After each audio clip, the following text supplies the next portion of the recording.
Okay, now let us discuss about the constant K high pass filter. So if you see here, if you just interchange the positions of series and shunt arm of constant K low pass filter, you are going to get constant K high pass filter configuration.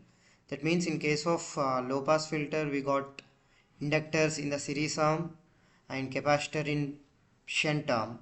Whereas in case of high pass filter, we are going to have capacitor in series arm as shown here in case of T as well as in case of pi, and whereas in case of shunt term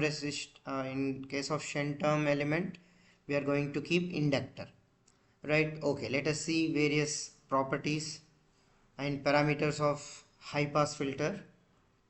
So if you see here in constant K high pass filter, so that means here Z1 bar is capacitor, so it is minus j by omega c, and Z2 is j omega L, right?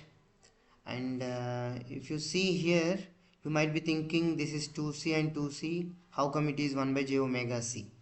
Where is that 2? So this Z1 is considering both series arm capacitors. So it is combinedly it is Z1, otherwise it is Z1 by 2 and Z1 by 2. So here we wrote it as Z1. That's why we are not going to have any factor of 2 here. Fine. Whereas for Z2 it is j omega L. Fine.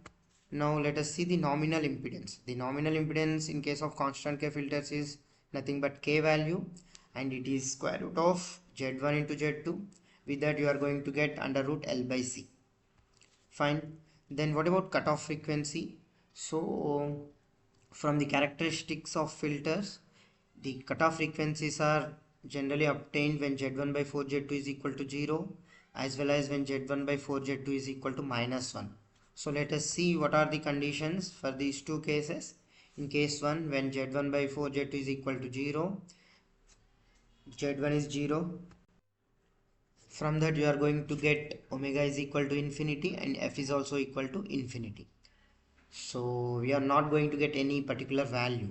Let us see with the case of Z1 by 4 Z2 is equal to minus 1. So in this particular case, when you substitute Z1 bar and Z2 bar, you are going to get omega square is equal to 1 by 4 LC. With that you are going to get a value for cutoff frequency, that is 1 by 2 root LC. Fine. And when you consider f in hertz, you will get it as 1 by 4 pi into root LC. Fine. So that means the filter passes all the frequencies beyond FC. The pass band is going to start from f is equal to fc, and it continues up to infinite frequency, and all the frequencies below the cutoff frequency are going to lie in the attenuation or stop band. So this is opposite to that of low pass filter, and it is very clear with the formulas. Now let us see the attenuation constant. So we all know that in pass band there should not be any attenuation and alpha is equal to 0, and in case of stop band the alpha is equal to 2 cos h inverse under root Z1 by 4 Z2. So this is the formula that we have, and it is nothing but when you substitute Z1 by 4 Z2 you will get it as 2 cos h inverse of fc by f. Fine. So that means in pass band there is no attenuation, alpha is 0, and the attenuation constant alpha decreases gradually to 0 at the cutoff frequency and remains at 0 through the pass band. Okay, and this variation is again shown in the plot here in the figure 15.13 you can see. So till coming to phase constant. So we know that in pass band beta is 2 sine inverse under root Z1 by 4 Z2, and when you substitute Z1 and Z2 for high pass filter you will get it as fc by f, whereas in case of low pass filter we got it as f by fc, and in stop band it is fixed at plus pi, and it can also be considered as minus pi. So I think while drawing this variation of beta with frequency, it is mistakenly given like this. So if it has started from pi, then we should get it like let us see. So we should have got it like this going towards 0, and if this is the case given after FC, it should be starting from minus pi only. Okay, so either any one of these you can draw for variation of beta with respect to frequency. Fine.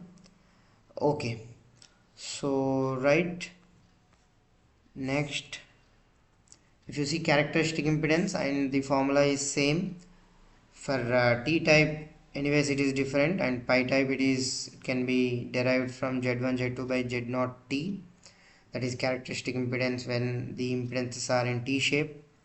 Fine, so with Z0 T we will get this formula, and with Z0 pi we will get this. Okay, and the plot of this is given here, which is for high pass filter, and it is variation of characteristic impedance with frequency, right?